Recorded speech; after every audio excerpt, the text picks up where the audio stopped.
Bowling করা ছিল তার কাছে ভীষণ ক্লান্তিকর। চেয়েছিলেন শুধুই একজন ব্যাটার হতে, কিন্তু নিয়তি তাকে বানালো আইপিএলের ম্যাচ উইনিং অলরাউন্ডার। তিনি দিল্লি ক্যাপিটালসের 22 বছর বয়সী তরুণ তুর্কি মাধব তিওয়ারি। মাধবের ক্রিকেটে আসার গল্পটা আর 5টা অলরাউন্ডারের মতো নয়। তার হৃদয়ের সবটুকু জুড়ে ছিল কেবলই ব্যাটিং। শৈশবে ইন্দোরের মাঠে যখন কোচরা তাকে বোলিং করার পরামর্শ দিতেন, তখন কিছুটা অনীহা নিয়েই বল হাতে নিতেন মাধব। ম্যাচ শেষে মাধব বলেন, আমি ব্যাটিং করতে খুব পছন্দ করতাম। আমি ব্যাটসম্যান হতে চেয়েছিলাম। বোলিং করা ছিল খুব ক্লান্তিকর, এতে শরীরের অনেক পরিশ্রম হয়। ব্যাটিং করা আমার কাছে সহজ মনে হয়। সাবেক ভারতীয় ক্রিকেটার ও প্রখ্যাত কোচ অময় খুরাসিয়া মাধবের মধ্যে খুঁজে পেয়েছিলেন এক পূর্ণাঙ্গ ক্রিকেটারের বীজ।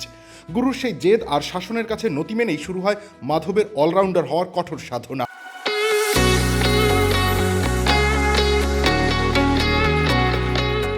মাধবের এই সাফল্যের পেছনে কারিগর তার পরিবার। বাবা ট্রান্সপোর্ট ব্যবসার সাথে যুক্ত হলেও ছেলের ক্রিকেটের সুবিধায় কখনো অভাব হতে দেননি।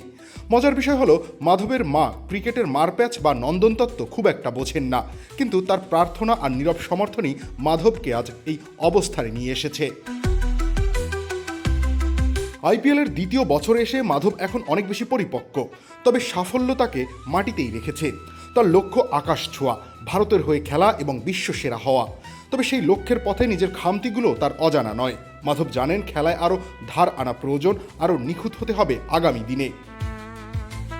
পাঞ্জাব কিংসের বিপক্ষে ম্যাচ সেরা হওয়ার এই দিনে মাধব ছিলেন অপ্রতিরোধ্য।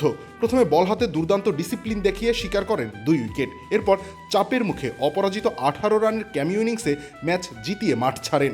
বল আর ব্যাটের এই দারুণ সমন্বয় দিল্লিকে এনে দেয় মহা গুরুত্বপূর্ণ এক জয়।